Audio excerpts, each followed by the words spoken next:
Welcome to the Kentucky History Channel, where we strive to bring you all the Kentucky history content you want and you deserve. Kentucky is a part of all of us, and we plan on covering all the history we can, from Pike County to Fulton County, from Louisville to Harlan. Here on our YouTube channel, you can find many videos dedicated to different events, people, governors, and places in Kentucky. There's something for everybody.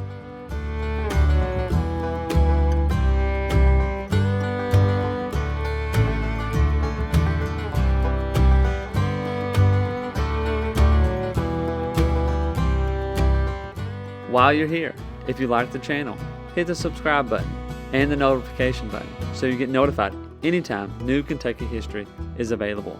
And if you want to support the channel, we have a Patreon page as well, or patreon.com/KYHistoryPod.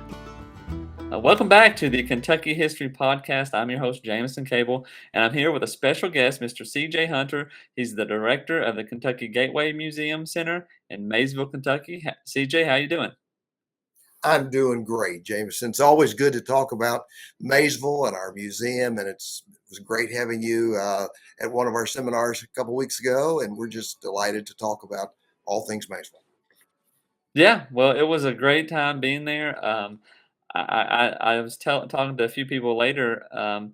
It's something special that the little group there that's going on and the discussions of history. It's hard to even like mimic that or create that without it being just natural and organic in that way of how it got started and so forth. But people may not know of how much rich history Maysville has, how important it is to Kentucky and the settlement, and just so much. I was a bit blown away. I'm definitely gonna have to come back. Might not be this summer, but hopefully soon. Well, we certainly hope you do. Maysville, as you know, initially in some of the early settler records was referred to as limestone.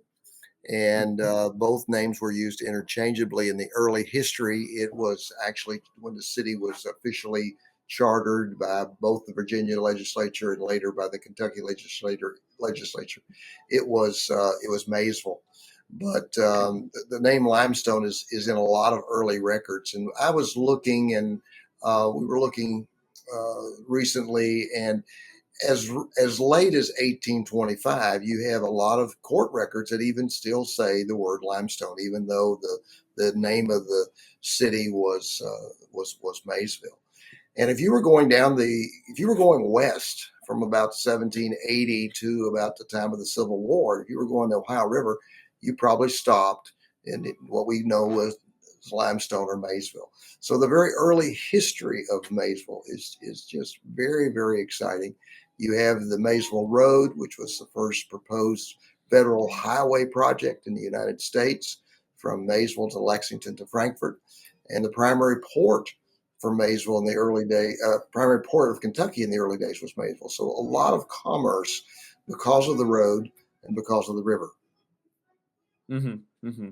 So and it's played a played such a just important part in settling Kentucky. Real quickly before we get into too much of that, tell us a little bit about your connection to Kentucky and so forth.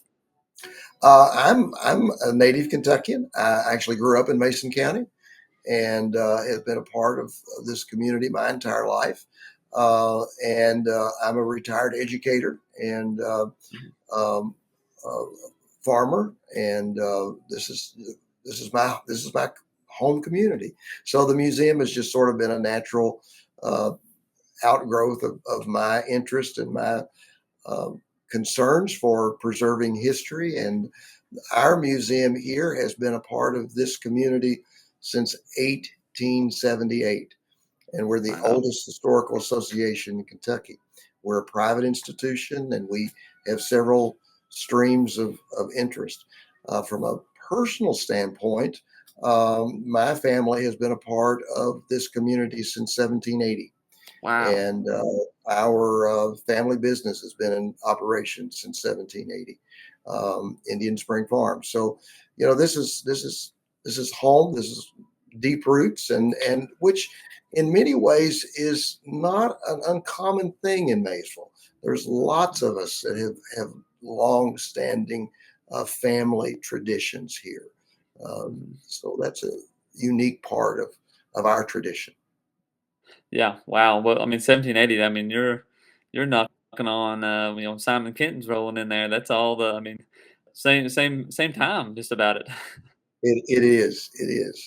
And some of the early settlers, there's some really neat, unique stories that relate to the farm and to the fact of the springs there and people coming there and some of the early births in Mason County were actually out at the blockhouse and things. So lots of traditions, but we have a great fondness for this area. So we're just uh, honored to be a part of it. And the museum is just an outgrowth of our interests that we have in our community. And the museum is our focus is one of service, making sure that we not only have the museum activities, but at the same time, we're preserving our history for future generations.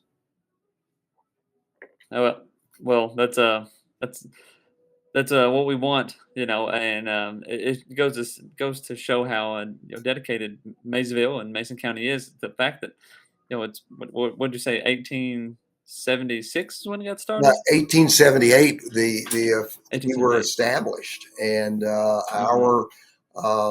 our corporate name is the Maysville Mason County Library Historical and Scientific Association, and Hmm. we do business as the Kentucky Gateway Museum Center.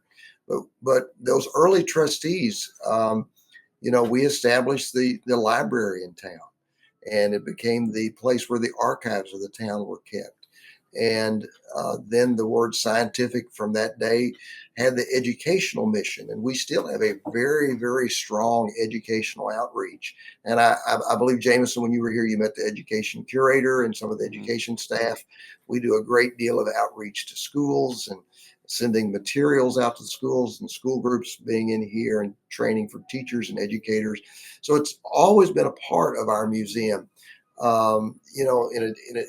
have lots of wonderful uh, areas of missions for the museum besides history, and education is one of those because we Hmm. want to make sure that we're preserving our local history for future generations.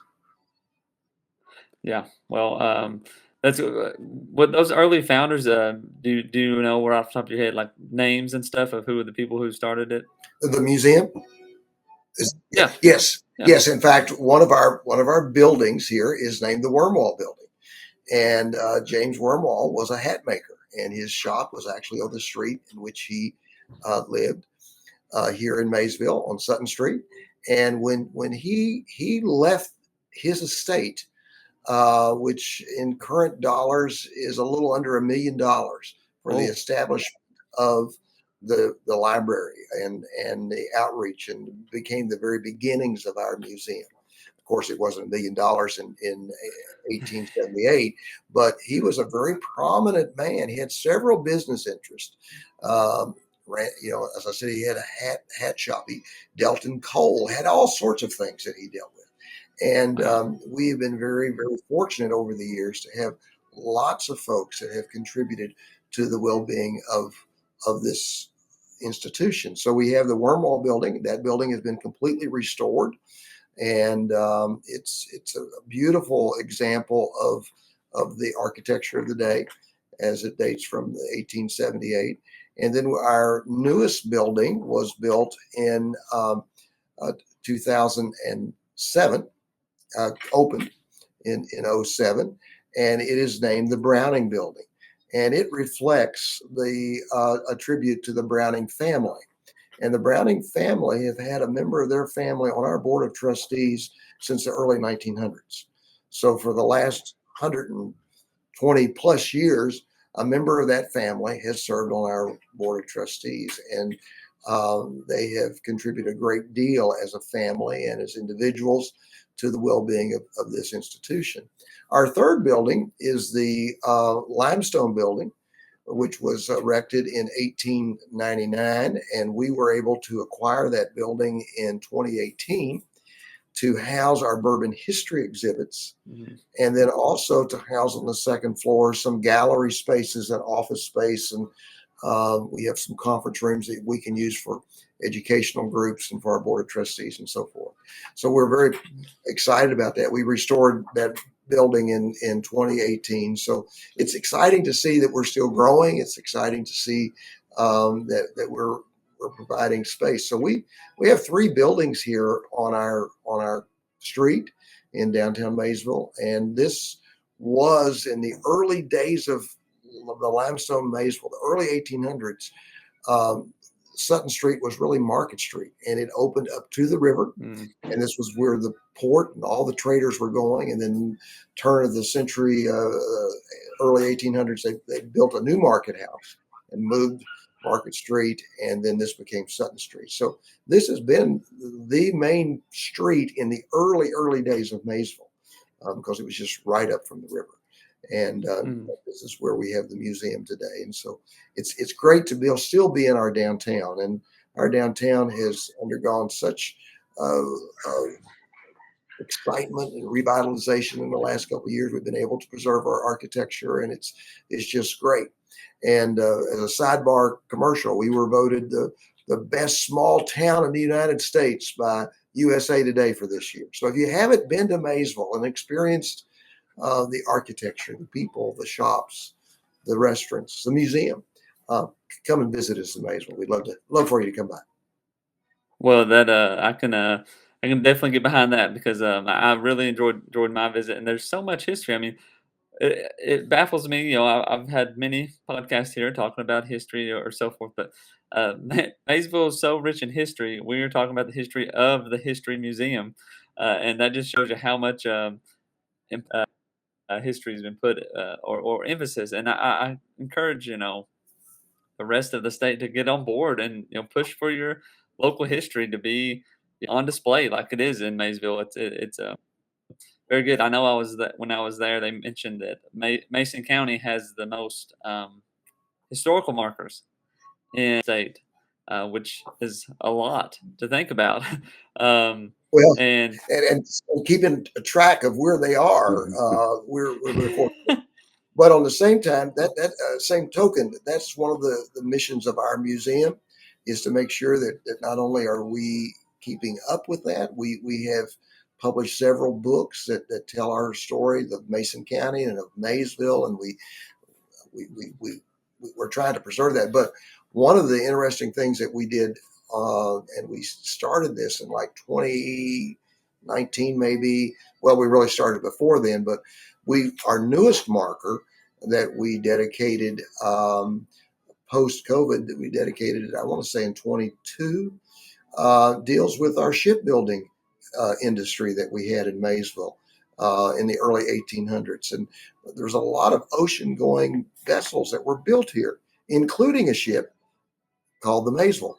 So the museum was able to really go through all of that documentation and to preserve that part of our history, because most people were unaware that there was even a shipbuilding industry on the Ohio River. And we had a number of Philadelphia companies that would send their workforce down the Ohio. And if there was a city like Maysville, or a town in those days, where they felt that they could fill that ship up with goods, they would stop, and they would harvest as much of the timber and that they could around that town. They would build the ships, then we could fill them up, and then the ship could go on down to New Orleans. So there was a number of ships that were built here and up and down the Ohio. And one of those ships was the Maysville, and that's why we have the marker here in town that we just opened up, and we put it down at the waterfront where all the river boats today dock. And we do have a lot of the river cruise ships that come to Maysville on a regular basis, and that's also very exciting to see folks from all over the world coming in and experiencing our river and experiencing the riverfront. So the Maysville shipbuilding is something that we've been known for years for the tobacco industry and being a major tobacco market, and in the early days we were the primary hemp producing county in the world. Was Mason County, the largest hemp producing county up at the time of the Civil War. So our agriculture has always been driving a lot of that. And that ultimately was driving the bourbon industry, because this is where the grain was being grown. And so you have all of that, and combined with the river. and the river is very interesting, a part of our history, but it also tells our history. And then, as I was talking earlier, then you have the first federal road project, the Limestone Mhm. Turnpike that goes Maysville Turnpike going from Maysville to Lexington. So, you know, if you were moving a barrel of pickles or a barrel of bourbon, it was coming down that toll road. And and it was also a very controversial thing of the day. You had Andrew Jackson and Henry Clay, drawing Mhm. guns on each other over that road. And luckily it got built. Ultimately, the Jackson vetoed part of it, but the road itself was built, and it became a toll road just to fund Mhm. it. But it was a major way into the interior of Kentucky, and it's a very important part. Um, Along with the road is another part of our collection here at the museum, and that is of maps. And we have probably one of the largest Yes. collection of early Kentucky maps that are available for individuals to study. And so we're very excited about our map collection as well. But history is just Yeah. one part of our mission here at the museum. We have history, we have the education that we have talked about. Um, we also have the Bourbon History Galleries and the Old Pogue Experience, which chronicles that Mhm. part of the Maysville story, because Maysville is the birthplace of bourbon. This is where it all started. And we specifically talk a lot about the Old Pogue Experience, and we can deal with that as well. And in the Wormall Gallery, we have, as you mentioned to your listeners, we have a lot of history displays that Mhm. ties in. And that also ties in with our research library and our genealogy part, our fourth area of service, a major genealogy library. And we have folks every day coming in from everywhere to study their individual histories. Because as I was saying earlier, if you were coming down the Ohio River, you stopped here and you probably didn't come Mhm. in for just one day or 2 days. You stayed for a while and you shopped in the markets, and a lot of people like to go through the registers of the stores to see if their ancestors' names show up, and quite often they do. So we have a Mhm. great deal of files there. And then our fifth area of service that drives a lot of international visitors, drives a lot of artisans from around the world, is the KSB miniatures. And we have the largest Yeah. display of miniatures in the world that are sponsored by the Browning family, in particular, the K. Browning's collection. And it's a huge collection, and we have a gallery that is always open that features those. Those displays are updated and changed seasonally, so you're only seeing a portion of the collection when you come in. But the KSB miniatures are something to see. We think Yeah. it's hard to say this. We think it's probably the largest public display of miniatures that are 1/12 size in the world. Yeah. That's hard to verify, but we know the other collections, and when you're looking at 1/12 size, that's about where it is. And the collection is always growing. Kay is always Mhm. picking up works from different artisans from around the world, and we're just very excited to have that collection here in Maysville and part of the Kentucky Gateway Museum Center. Yeah, well, and it's pretty it's it's pretty amazing. I gotta, you may not think, "Oh, I'm gonna be impressed by these miniatures," but some of those displays that are in there are just, I mean, it's mind-blowing how that they are so exact in their replica, and then they're so small. Um, you were mentioning the one that won had won some awards. It was a set of, Of what was tools, the it? tool chest, the Yes, the tool tool, chest. yes. Yes, and Well, it's and the other so thing, when you look at the miniatures, and our listeners today could go online to our webpage at kygmc.org, Kentucky Gateway Museum Center.org, KY. You put the Y in there. And you could take a virtual tour of the museum. And when you see the mhm, miniatures, and this is what we like to make sure our guests understand, everything you see in there is real except for people, plants, animals, and maybe a little bit of advertising. So if you're seeing something that's a okay. brick, it's an actual brick. If you're seeing something that looks like made out of oak or cherry or mahogany or whatever the wood, that is a particular type of wood. If it Mhm. requires electricity, it has been electrified. Crystal is crystal.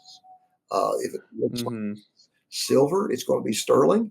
The paintings are whatever they appear to be, whether it's an oil painting or a watercolor or whatever. So it's truly amazing what these artisans have done. And there's literally Mhm. hundreds of artisans from around the world that have their work here. If you go to, kygmc.org, it's front page, virtual tours, and so forth, and then you can, go from there and check out, the different exhibits here, and, I was hoping to that it would work and get us a picture, but it's loading. Um, but either way, We do it on the computer. it's pretty impressive that it is, just Well, like you said, the and artisan of it, like, it's so small. and Jameson, the virtual tour was one of the, there's lots and lots of negative with COVID. And Mhm, that's something that positive that came out of COVID, because we realized if we're going to connect with students that are at home, maybe in remote learning, and if we're going to connect with our members and our visitors, we needed to have it some way that we could do it during COVID. So we actually did the virtual part of our museum was really prompted by the COVID closings, and mhm, so we've been very excited about that. And this since you have been up here in the last week, we've opened some interactive exhibits that talk about the bourbon history over in the steel room, mhm, where we have the Ron Bailey seminars on Tuesday, and yeah, that's great. Where you can just, with the touch screen, you can learn more about the various topics. Um, mhm, and I know we go back to 1878, but we like to. We're trying to get up to 2023 with the virtual and the interactive exhibits, and we're making good progress on that. But yeah, that, but that's just a way that we can connect. We can also connect with schools that way. We're a teacher that wants to visit the museum could do it on the virtual site as well. mhm, mhm, yeah, and it's very good outreach, and it just seems like the museum there offers so much, I think so. for the community and visitors. I asked this question, and let's say besides the miniatures, because if I was to be asked this question, I would say you have to check out the miniatures. So if somebody was coming to the museum, what would be one thing you would suggest they had to see outside of the miniatures? That's a must. Sure. I think two things. I think you well that's a difficult question because I'm going to leave something It out. is. But I think you have to go through the Wormall building and see the Mhm, dioramas of what limestone and Maysville look like, uh, both when Simon Kenton and Daniel Boone were here, and mhm, then we have the diorama of the Limestone Creek from the late 1700s, and then you have what the riverfront looked like in the shortly prior to the Civil War. That part of our history is very unique. That the entire Wormall mhm. Gallery, I think everybody needs to Yeah. go through that and see that. And then, I think just whether you are a bourbon collector or you just want to keep up on history, I think you have to walk through the bourbon galleries because there's some unique things in that particular space. You have the copy of the first ad that ever used the word bourbon, and it's a Maysville merchant. That Mhm, stops a lot of these stories that float around. Who distilled the first batch of bourbon? Nobody knows that, but we do know that probably the journey began here in Maysville because this is where mhm, the grain was. This is where the natural water sources were. This is where you had the road. This is where you had the river, and you got all those early limestone Maysville stamps on all the barrels going to New Orleans. So mhm. it's an interesting part. I think you just need to come and soak up Maysville. Yeah. Whether you're sitting out on our historic lawn underneath that large Siberian elm, that's the largest Siberian elm we think on the tree registry in the Mhm, state of Kentucky, and just just soak up Maysville because there's a lot of history here, and I hope I'm not overselling Maysville, but I think that is the one thing is about is it's authentic, and I think there's a great Yeah. authenticity here when you're Mhm. looking at architecture and you're looking at the brick streets, and I think there's a authenticity that you don't often see. Um, Yeah. but we're still a very small town, and but we're very blessed to have two bridges over the Ohio that connect us to Ohio, and we are just the Double A Highway, which of course runs from the greater Cincinnati area to Ashland, is right on this area, and we're on the 68 corridor that goes to Lexington, so we're right on the river, and Mhm. it's we've been very blessed recently to have the Double A open up in the last quarter century, and the new bridge that we have here, along with our historic Simon Kenton Bridge. We're we're blessed to have good transportation connections. Yeah, yeah. Well, that's a big key to any town's growth and so forth. But when you're sitting right there on the Ohio River, you got that early access that was very important. You answered a question I was going to ask. I was going to ask you. You're throwing out this birth of bourbon in Maysville. Those are fighting words to some people. I was going to ask you where's the proof, but an ad selling bourbon. It Well, sounds pretty good to you me. know, that's why we like to say, and this is where bourbon's journey began. Was right here. That's where it started. And the Pogue Distillery historically was just a massive influence in our local economy in the 1800s, early 1900s, up until the time of Prohibition. So we've been able to recapture that, and we've got on display the number of labels and products that they have, and the barrels that all dealt with Maysville. But Jameson, just from logic, this is where Hmm. the road was. This is where the Yep. port was. This is where everything was happening. And then you've got the early grain records of Mason County. Mhm. You have the first crop of wheat being grown here in 1784, significant crop. And then there's lots of, you have to do some talking with USDA, because sometimes what you call a crop, uh, and I'm sure the Native Americans were growing various things, but documented significant amounts of crops were all coming from Mason County. Mhm. And you have to remember, too, in those early days, Mason County encompassed a large number of counties in Kentucky as well. Yeah. So you've got all of those things. But the one piece that nobody has ever been able to dispute is that Stout and Adams ad that's Mhm. advertising the word bourbon, and you've seen it. It's on the wall, and you can come by and take a look at it. And the early part of that is so important. And then you have the bourbon barrels, going down the river Mhm. to Louisville. They were offloaded in Louisville, and then Louisville puts their own stamp on it. So Yep. a lot of times we talk about the Louisville stamps, but in most cases there's two stamps on those barrels. There's the limestone stamp, and there's the Louisville stamp as well. So it's an interesting history, and the more you learn, the more you realize you don't know, and Uh-huh. it's an important part. The other thing that we have over in the Bourbon Gallery is some displays about whiskey being used as currency. And we have to remember Yep. that the agriculture community, which was our which was our primary focus, we have the tobacco, we have the hemp, we have the grain being growing here. But the early farmer, they converted that into whiskey just for currency's sake. And we've got a lot of examples of that in our displays.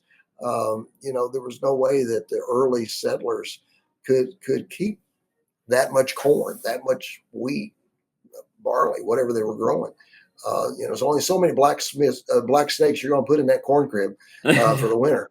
Eventually the rodents were going to take it. So that was a major reason why some of that was converted. And then you have the early uses of bourbon or the early uses of whiskey used in so many different areas of our way of life. So it's an Mhm. interesting part of our story of Yeah. Maysville. Yeah. You mentioned too the maps, the map collection that you had, and um, and some people may not understand exactly what you mean, but you all have the actual maps, at That's not correct. not copies. And No. right, and we have spent a lot of time, a lot of energy. We've had some wonderful patrons that have helped us purchase a lot of maps. We've searched out for maps. Um, we're very blessed to have a good map collection.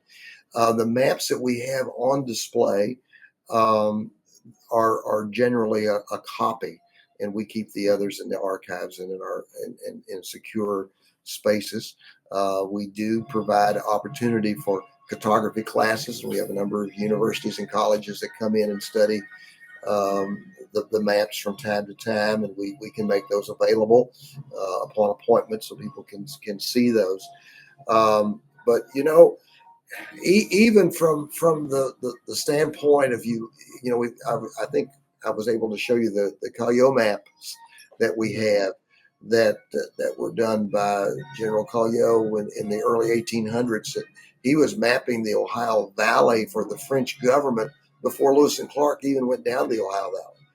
And when you look at Lewis and Clark, the Corps of Discovery stopped here at Limestone. They picked up um, the last people they picked up to serve on the Corps of Discovery were from Maysville. And you have John Coulter, who's a native person from this area that was, many people say, maybe was the first Western American that went, and he stayed out in that Yellowstone, Grand Teton area, and he Mhm. was from here.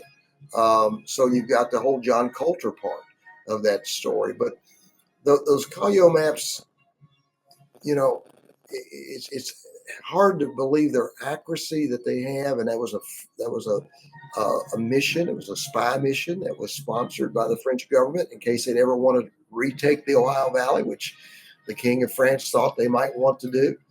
Uh, Mhm. they were they were at the engravers in Paris before Lewis and Clark came down the river, and Yeah.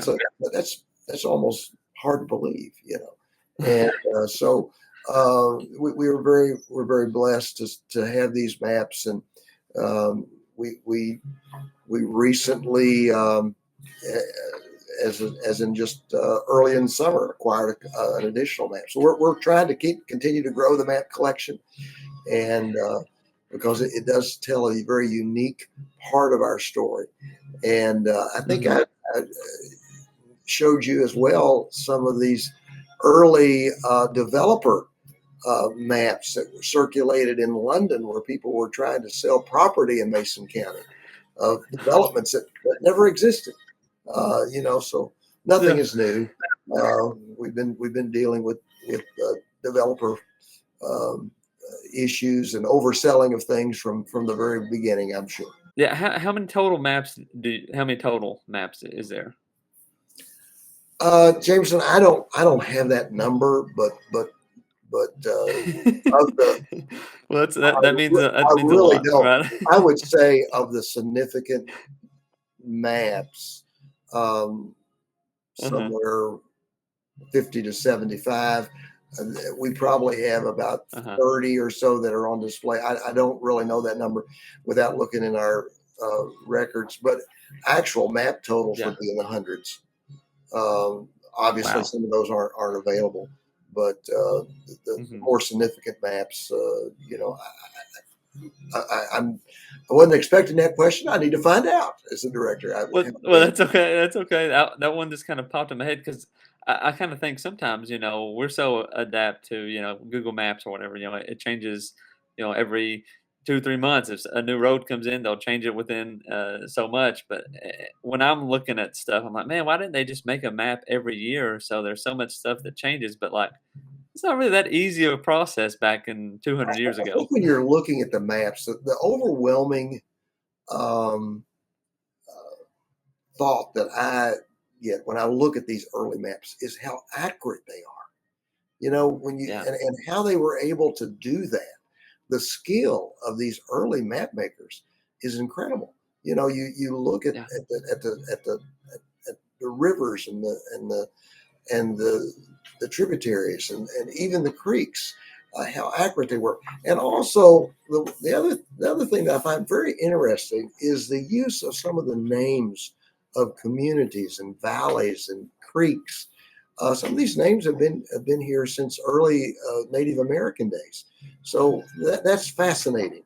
But the accuracy Yeah. of the early maps. Now, obviously, there's some things that maybe are that we can tweak with the instruments they use today. But to think that how accurate they were in the Yeah. 1700s and early 1800s is a remarkable tribute to their skill as map Yeah. makers Yeah. and surveyors. I mean, it's a talent that, Truly, truly is. you know, yeah, it's quite. I mean, it's amazing. I couldn't do it, you know. No, couldn't either. um, yeah, yeah. Well, let's see. Anything else you could you want to plug in for the museum or anything like that? Well, let me just mention to your listeners, we are open Tuesday through Saturday from 10 to 4, and we typically are open every Tuesday through Saturday. We were open on the 4th of July this year. Mhm. It was a Tuesday, and we had that particular day. We had all sorts of special things going on. But just to give you an idea,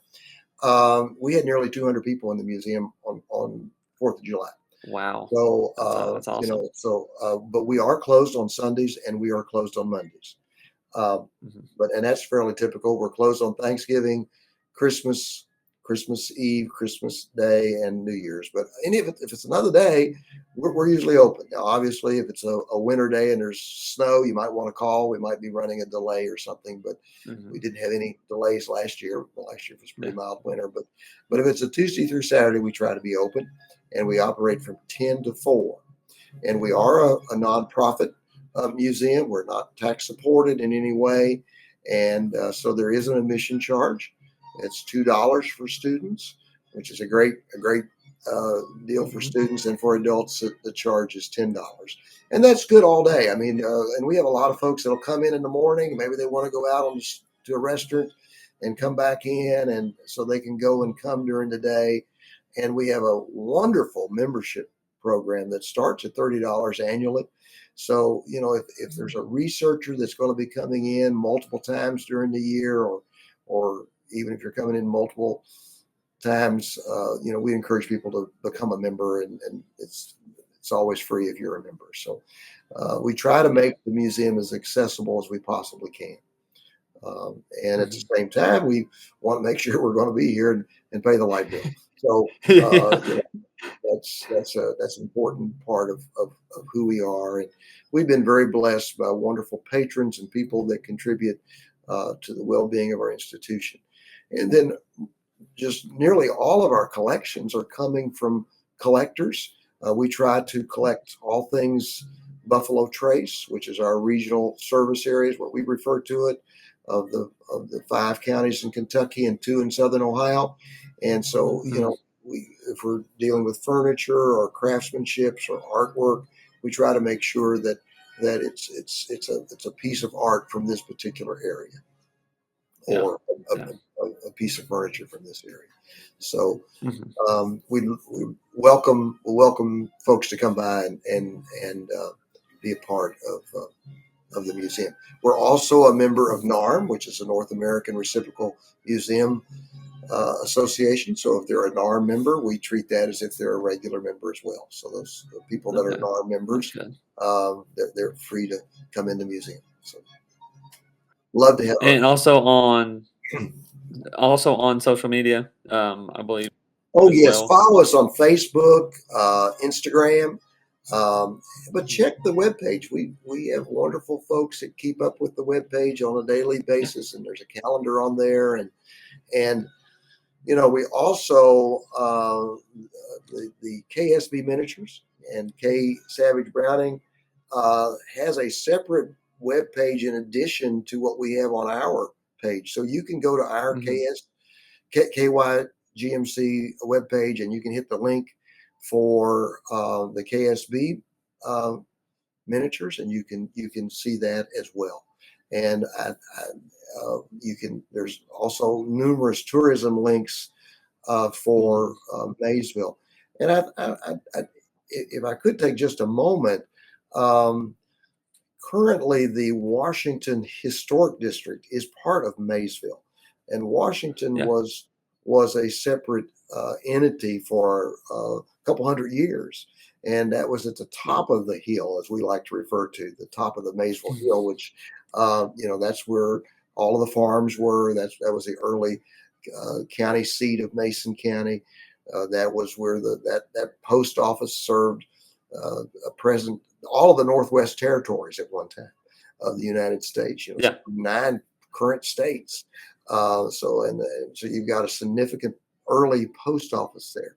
You've got some very unique buildings. So when you're coming to Maysville, you've got the historic district that's down by the river, but also 4 miles south of it, still in Maysville proper in the city limits, is the village of Washington, which at one time was the second largest city in Kentucky at the time of the first United States Census. So it's a very unique place. So there's lots of things to do. Blue Lick State Battlefield is about 20 miles south Real of here. close. Yep. And that's one of the last remaining battles of the Revolutionary War. It depends on how you define battle, and how many troops were involved. So there you go back to that bourbon. It's how you define it. But that's one of the last battles, and it was actually fought after Cornwallis had surrendered to George Washington. So the word just hadn't gotten out here to the settlers. And there was a lot of important pioneers that were in that battle. But that's a neat park as well. So there's lots of opportunity. And Jameson, if you're coming from southern or central Kentucky, just the drive from Lexington to Paris and Paris to Blue Licks and Blue Licks on to Maysville, it's a beautiful drive. It's a beautiful drive and a good run. Yeah, yeah. And I was when I was there a few weeks ago. Um, I was talking to some people. You could go to Maysville very easily, stay for a week or two, and constantly be doing history stuff. You mentioned Blue Licks and all those other things, but there's a lot to discover, a lot to find out in the And area. if you're coming in on a summer day,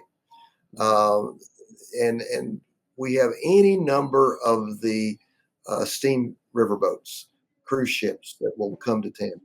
And if you happen to be here on that day and you hear the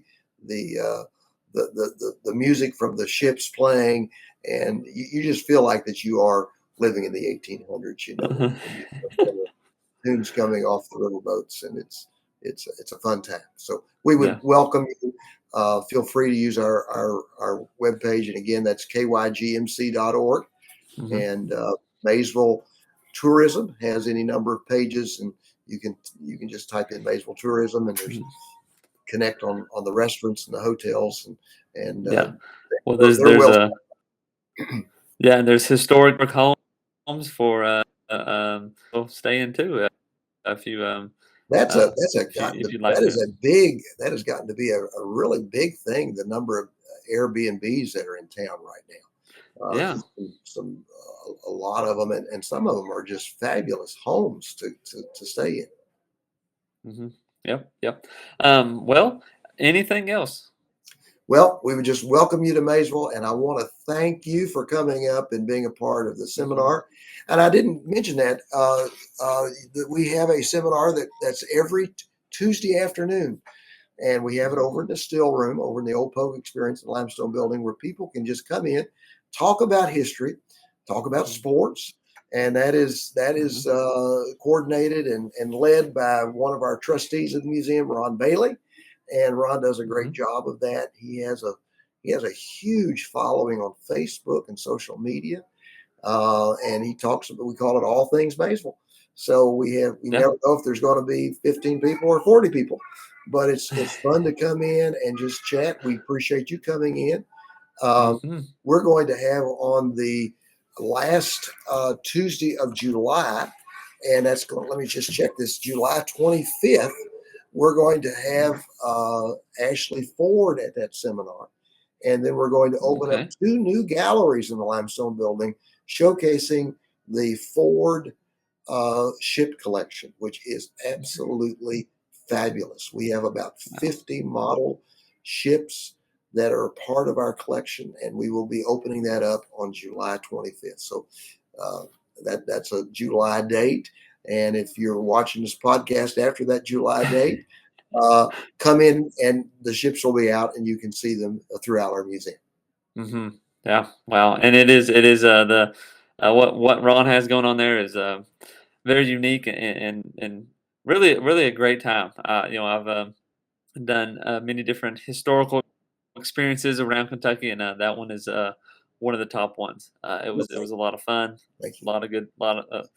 lot of good discussion and so forth. Well, CJ, we thank you for coming on the podcast and sharing the information and encouraging a lot of people to come to Maysville to visit, check out the historical sites, but also check out the museum because it's a Kentucky gem up there that a lot of people will need to check out. Thank you, sir. We appreciate it. Hope to see you soon. You too, and thank you all for listening, and we'll see you next time. Welcome to the Kentucky History Channel, where we strive to bring you all the Kentucky history content you want and you deserve. Kentucky is a part of all of us, and we plan on covering all the history we can, from Pike County to Fulton County, from Louisville to Harlan. Here on our YouTube channel, you can find many videos dedicated to different events, people, governors, and places in Kentucky.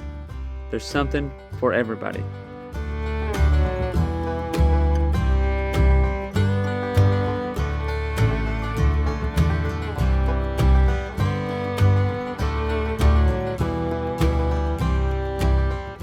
While you're here, if you like the channel, hit the subscribe button and the notification button so you get notified anytime new Kentucky history is available.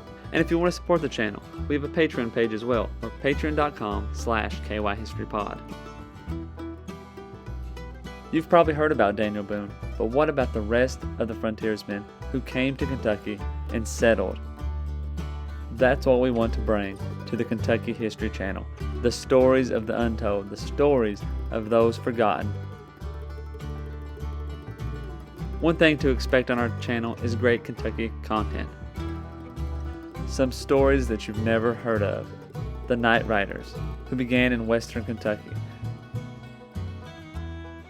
Bloody Monday, the riots in Louisville.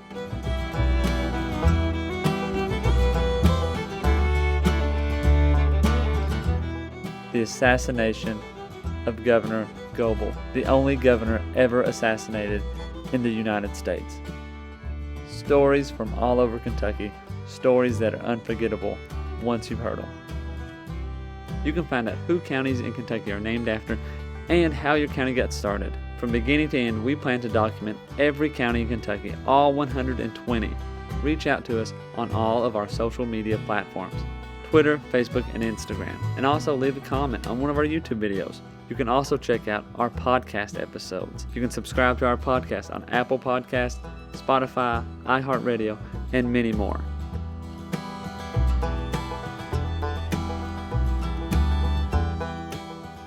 We're always seeking to find more Kentucky history so we can bring it to you.